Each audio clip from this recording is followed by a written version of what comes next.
पुत्र प्राप्ति के लिए यज्ञ। समस्त सुख और वैभव प्राप्त होने के बाद भी राजा दशरथ संतान न होने के कारण हमेशा दुखी तथा चिंतित रहते थे। यही चिंता उन्हें दिन रात खाए जा रही थी। गुरु वशिष्ठ से राजा दशरथ की यह दशा देखी नहीं गई, अतः उन्होंने राजा दशरथ से कहा, हे राजन, यदि आप मुनि ऋषि श्रृंग को पुत्रेष्टि यज्ञ के लिए आमंत्रित करें तो शायद आपके इस दुख का निदान संभव हो सके। गुरु वशिष्ठ की बात मानकर राजा दशरथ ने पुत्रेष्टि यज्ञ के लिए तेजस्वी ऋषि श्रृंग मुनि को निमंत्रण भिजवा दिया। कुछ समय बाद यज्ञ प्रारंभ हो गया। जिस समय अयोध्या में राजा दशरथ पुत्रेष्टि यज्ञ प्रारंभ करवा रहे थे, उसी समय स्वर्ग के देवता मिलकर भगवान विष्णु से प्रार्थना कर रहे थे कि हे प्रभु, असुरों का संहार करने के लिए राजा दशरथ को पुत्रों की प्राप्ति का वरदान दे, ताकि असुरों का संहार होकर धर्म की स्थापना हो सके। मुनि ऋषि श्रृंग वेदों के बहुत बड़े ज्ञाता थे। उन्होंने अपने कर्तव्य पालन का निश्चय किया तथा महाराज दशरथ से पुत्रों की प्राप्ति के लिए अथर्ववेद के मंत्रों से पुत्रेष्टि नामक यज्ञ करके वैदिक विधि के अनुसार अनुष्ठान करने को कहा।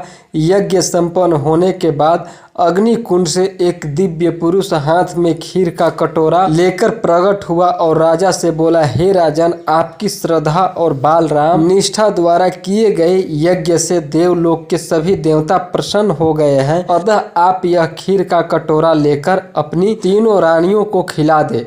इसके बाद आपके यहाँ 4 तेजस्वी पुत्रों का जन्म होगा जो बहुत प्रतापी और आज्ञाकारी होंगे। राजा ने खीर का कटोरा ग्रहण किया और दिव्य पुरुष को धन्यवाद दिया। गुरु की आज्ञा पाकर महाराज दशरथ खीर का कटोरा हाथ में लेकर अपने महल की ओर चल दिए। खीर का आधा भाग महारानी कौशल्या को देकर राजा दशरथ ने बचे हुए भाग का आधा भाग रानी सुमित्रा को दिया तथा शेष बचा हुआ भाग रानी कैकेयी की ओर बढ़ा दिया। सबसे अंत में खीर का प्रसाद पाने पर कैकेयी क्रोधित हो उठी और उसने राजा दशरथ को कटु वचन भी कह डाले। अभी कैकेयी अपनी हथेली में खीर की कटोरी रखकर दशरथ को भले बुरे वचन सुना ही रही थी कि तभी वहां एक चील आई और कैकेयी की हथेली से खीर की कटोरी लेकर अंजन पर्वत की ओर उड़ चली, जहां पर अंजना देवी तपस्या में लीन थी।